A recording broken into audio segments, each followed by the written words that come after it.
Hey there, I'm Alan Matthews from Classical Guitar Shed, and in this video we will tackle the question of how do I make my technique practice as fun as just playing tunes? And we'll do that in just a second. Well, when we are learning classical guitar, a big part of this study, that is this instrument, is practicing technique. And what is technique? It's how we play, it's how we move, it's how we have our hands do what we want them to do. So there's all that, and then there's playing actual music. And the technique work makes the music better. But it's not playing real music. So a lot of people have a real problem practicing scales, practicing patterns, practicing movements, these types of things. And so then they just play pieces all the time, and then their technique suffers, or they just have bad technique. They get to a particular point in their playing, and then they say, why can't I play this piece fast enough? Well, it's because your hands aren't able to do that because of the way that you're holding them and because of the training that they haven't had. So we need the technique practice, but we also need it to be as motivating as playing the tunes that we love to play. So how do we do that? And the answer is to focus on something specific. So the great thing about playing music is that you get to hear it come back to you. So it's interesting, right? That's what makes it interesting, is that it is interesting. Well, with scales and technique work, oftentimes we're not doing anything new as far as the actual sounds that come out. We can use cool chord progressions and different things, different types of scales to practice, but it's still playing the same things. And we want that because we want to memorize the content, what the actual fingers are doing, and then work on how they're doing it. So the speed, the clarity, the just how well we're doing it. So the question is then, how do you make that as interesting on an ongoing basis? And the answer is to focus on something specific. And there are four main areas that you can focus on to keep this interesting. If you're focusing on something specific and really getting into it, then it becomes interesting. So, for instance, if you don't like cars, if you're not a car person, then if you go to a car show, it'll be completely boring because it'll just look like a bunch of cars. It's like, well, yeah, that one's red and that one's green, but they're still all just cars. But if you know a lot about cars and you start looking at the specifics of how do they shape the bumpers and what's going on under the hood of this one versus this one, and you know something about that and you can compare them in some way, well, then things just got a whole lot more interesting. If you're an upholsterer, then you can look at the seats and say, look at the stitching on this one versus this one, and oh, they did a French seam there, and this, all that kind of stuff. So the more you know and the more you focus on specific details, the more interesting things become, and that's true in anything.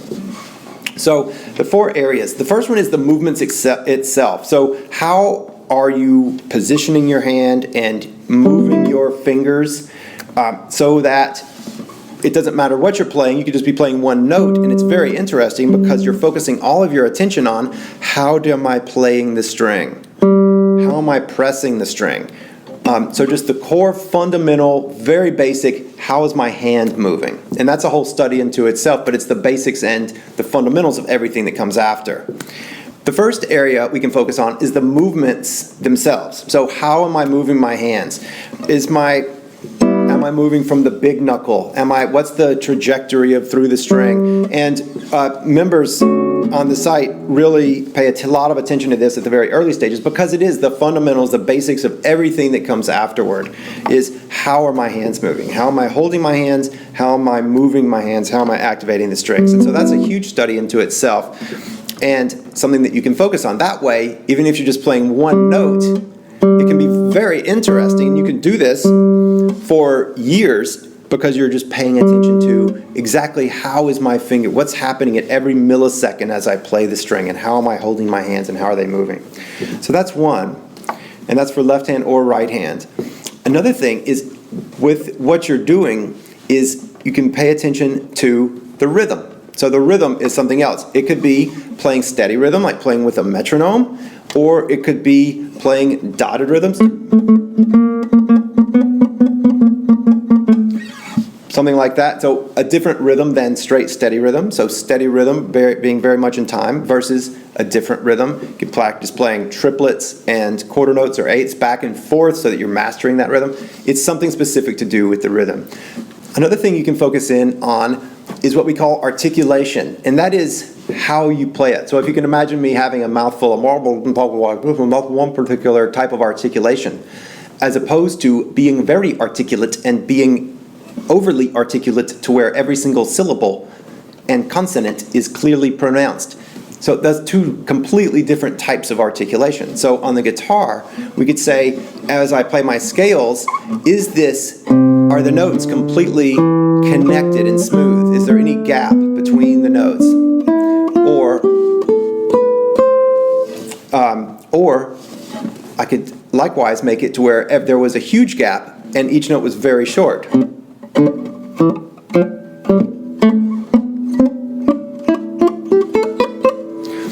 And that would be a different articulation. So we can focus on these and making the articulations as consistent as possible. One of the things to play beautifully, you have to be able to connect your notes well, especially just on one string.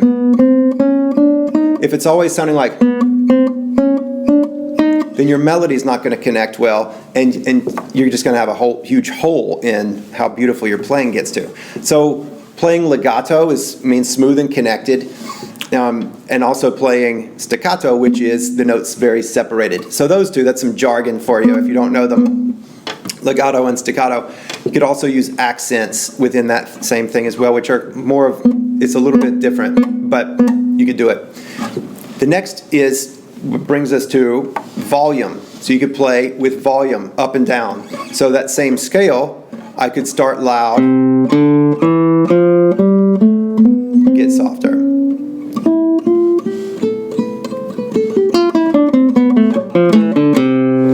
Something like that anyway, to where you're playing with volume. And then the last that I'll mention here, tone quality. So tone quality is it bright or dark? Is it consistent? Is the sound that my ring finger, A finger, is that sound the same as my index finger, my I finger, and my M finger? So are those consistent? Or is it a completely different sound than the other one? So practicing tone control and tone quality is another thing that you could focus on. I think that was 5 and not 4, but that means you get a bonus one in there. All right, have fun. Just a quick review to make your technique practice more interesting. Practice something specific. Focus on something specific. Make your goals on something specific. This could be the movements of the hands themselves. It could be the rhythm in which you're playing and the clarity and the precision of the rhythm. It could be the articulations. So are the notes very smooth and connected? Are they very separated? And are they evenly separated? And then dynamics, volume, swells and fades, practicing going up and down, practicing playing loud versus playing soft and switching between those. And then lastly, the tone quality. Is it bright and metallic, or is it lush and dark and woolly? All right, have fun. Please subscribe to this channel if you haven't, and I will talk to you in the near future.